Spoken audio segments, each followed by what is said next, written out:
اور 3 بار خود میرا اتفاق ہوا کہ میں نے جناتوں کی مجلس پڑھی. عجیب بات یہ ہے کہ جب وہاں پہنچو تو یہ احساس نہیں ہوتا کہ ہم کہاں ہیں، تاکہ تجسس نہ ہو. وہ سوچنے نہیں دیتے کہ ان کا راز کوئی معلوم کرے. ہاں یہ ضرور ہے کہ جب بھی میں نے پڑھی مجلس تو آوازیں تو میں نے سنی، چہرے نہیں دیکھے، لیکن جو مجھے لینے آئے وہ جنات انسانوں کی شکل میں آئے. اور 6 مہینے پہلے انہوں نے مجھ سے مجلس کا وعدہ لیا. اور مجلس کا وعدہ صرف اس وجہ سے لیا کہ میں عرصہ دراز سے آج سے 30 برس پہلے سے جناتوں کی ایک مجلس پڑھتا ہوں. ان کو وہ مجلس بہت پسند ہے، تو اسی کی فرمائش کی کہ ہمارے امام باڑے میں آ کے آپ وہی والی مجلس پڑھ دیجئے. یہ وعدہ انہوں نے 6 مہینے پہلے لیا. اب میں چلا جناب، وہ لینے آ گئے اپنی تاریخ پر. پہنچا اس جگہ سے تو 12 گزرے تھے، لیکن وہاں سے جو نیا راستہ شروع ہوا وہ تو ہم جانتے ہی نہیں تھے کہ یہ کہاں سے آ گیا. اور پھر ایک ایسی جگہ انہوں نے سواری روکی کہ وہ دروازہ ہم نے پورے کراچی میں نہیں دیکھا تھا. سفید رنگ کا بڑا دروازہ، اس کے اندر لے گئے. بہت بڑا صحن، چاندنی کھلی ہوئی. اب وہ 2 جن میرے ساتھ جو لینے آئے تھے سفید کپڑوں میں، انہوں نے لے جا کے امام باڑے میں مجھے بٹھا دیا. میرے ساتھ 2 آدمی اور بھی تھے، وہ موجود ہیں میرے گواہ. وہاں بیٹھ گئے.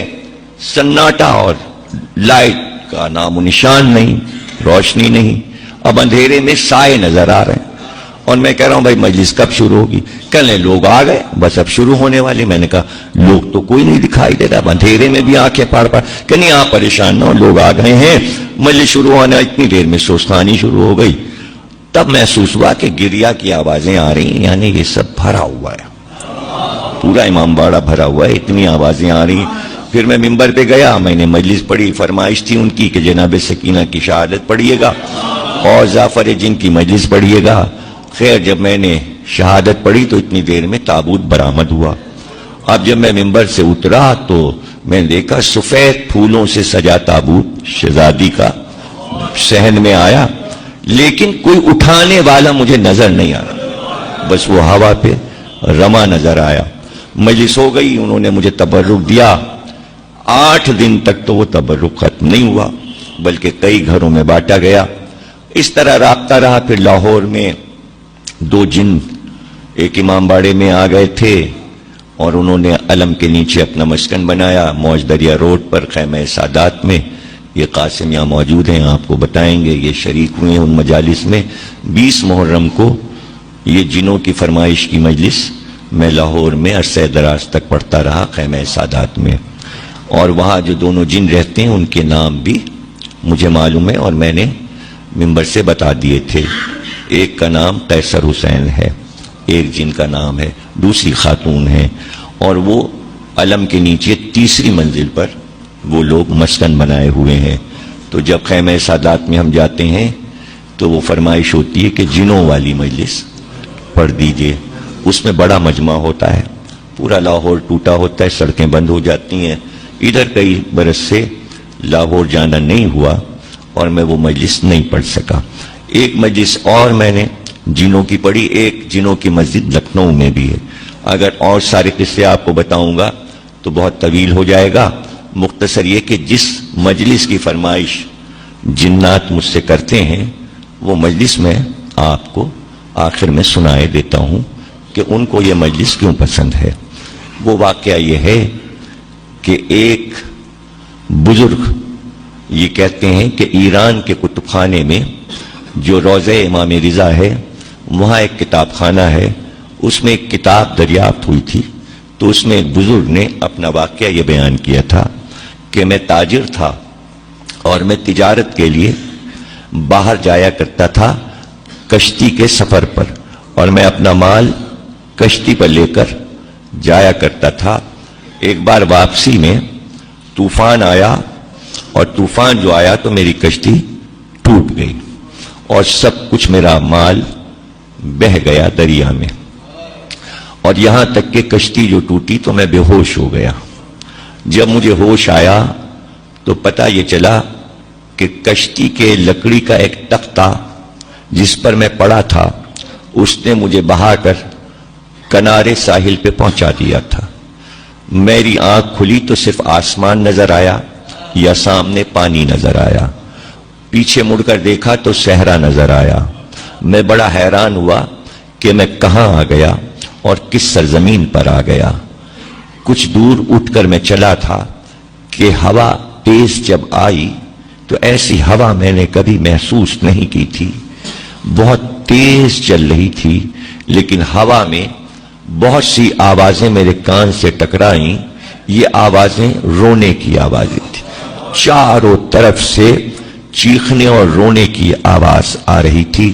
میں ڈر گیا, میں سہم گیا, لیکن پھر ہمت کر کے میں آگے بڑھا تو میں نے یہ دیکھا کہ ایک شخص زمین پہ بیٹھا ہے. جب وہ چیخ کر روتا ہے تو اس کے جواب میں کئی ہزار آوازیں چاروں طرف سے رونے کی آتی ہیں. میں بہت ڈر گیا. میری ہمت نہیں پڑ رہی تھی کہ میں قریب جاؤں, اس لیے کہ اس آدمی کی جو حالت تھی وہ ایسی تھی کہ اس کے بال الجھے ہوئے اس کے چہرے پہ پڑے تھے. اس کی آنکھیں لال سرخ ہو رہی تھیں اور وہ سر جھکائے زمین پہ بیٹھا چیخ کے روتا تھا. ایک جگہ روتا, پھر اٹھتا, دوسری جگہ جاتا, پھر آگے بڑھتا, پھر کہیں بیٹھتا, پھر روتا. اور جب وہ روتا تو چاروں طرف سے رونے کی آوازیں آتی تھیں. لیکن میں نے یہ دیکھا کہ جب وہ زمین پہ بیٹھتا ہے تو انگلی سے کچھ زمین پہ لکھتا ہے. میں نے سوچا کہ صحرا میں اس کے علاوہ کوئی نہیں ہے, میں کہاں جاؤں گا؟ کوئی راستہ بھی نہیں نظر آ. تو میرے دل نے کہا کہ پشت پر پیچھے سے جا کر میں یہ دیکھوں کہ یہ زمین پہ لکھتا کیا ہے. میں آہستہ آہستہ اس کے پیچھے گیا اور پھر میں نے چھپ کے دیکھا کہ یہ زمین پہ کیا لکھتا ہے. اب جو میں نے دیکھا تو وہ انگلی سے لکھتا تھا یا حسین, یا حسین. جب میں نے حسین کا نام لکھا دیکھا تو بڑی میری ڈھارس ہوئی. پھر میرا ڈر ختم ہو گیا کہ اب اس سے ڈرنا نہیں چاہیے, بلکہ یہ حسین کا کوئی چاہنے والا لگتا ہے, یہ مجھے اذیت نہیں پہنچائے گا. اس لیے میں گھوم کر اس کے چہرے کے سامنے آیا. میں نے سلام کیا. میں نے سلام کیا تو اس نے چہرہ اٹھایا. اس نے حیرت سے مجھ کو دیکھا. میں نے اس سے سوال کیا تم کون ہو؟ تو اس نے فوراً کہا کہ تم مجھ سے پوچھو کہ میں کون ہوں, تم بتاؤ کہ تم کون ہو اور تم یہاں کیسے پہنچے. تو فوراً میں نے کہا کہ میں تجارت کرتا تھا, میری کشتی طوفان کی نظر ہو گئی, کشتی ٹوٹ گئی, لکڑی کے تختے نے مجھے یہاں تک پہنچایا. مجھے اب نہیں نظر آتا کہ میں اپنی منزل پہ پہنچوں گا, لیکن اس صحرا میں نے تمہیں دیکھا. میں نے اپنا حال تمہیں بتا دیا کہ میں مسافر ہوں اور پریشان ہوں. اب تم بتاؤ کہ تم کون ہو. میں تمہارا نام اس لیے پوچھنا چاہتا ہوں کہ تم میرے مولا کا نام یہاں پر کیوں لکھ رہے ہو. میں نے اس سے کہا اس نام کی قسم مجھے بتاؤ تم کون ہو. تو اس نے کہا مجھے حیرت ہے کہ تم یہاں تک کیسے پہنچے, اس لیے کہ یہ صحرا ملک عدم کا کنارہ ہے, یہ دنیا کا وہ حصہ ہے جہاں آدم ذات نہیں پہنچ سکتا. تمہیں کسی طاقت نے یہاں پہنچایا ہے اور تم اس نام کے بارے میں پوچھتے ہو. یہ میرا آقا ہے, میں اس کا غلام ہوں. کہا تم کون ہو؟ تو اس نے سر جھکا کر کہا میں ظافر جن ہوں, میں جنوں کا بادشاہ ہوں.